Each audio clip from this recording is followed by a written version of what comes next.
हा कोणाचा विलाय? आपला.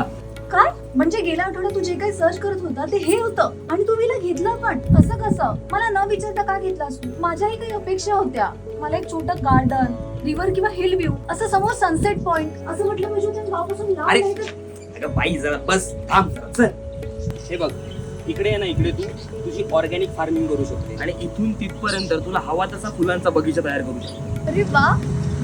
आणि हा आपला टेरेस, इकडून तू हिल व्ह्यू घेऊ शकते आणि सनसेट व्ह्यू सुद्धा. आणि हा बघ, हा तुझा रिव्हर व्ह्यू आहे की नाही भारी?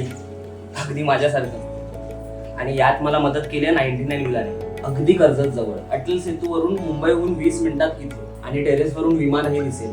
नवी मुंबई इंटरनॅशनल एअरपोर्ट वरून उडणार. आणि रिटर्न्सचा विचारलं तर सांग तुझ्या घरच्यांना. इथे Chirle junction, Mumbai Goa highway road आणि चौक रेल्वे स्टेशन सुद्धा आहे. आणि इतकंच नाही तर फिक्स रेंटही देतात. 1 BHK ला 20,000 आणि 2 BHK ला 25,000. अरे वा, खूप उत्तम डिसिजन घेतलाय. पण मुहूर्त बघून विला बुक केलायस ना? का बाई, अक्षय तृतीयाला घेतलंय. अजून कोणता चांगला मुहूर्त असतो? चल आता पूजा करू.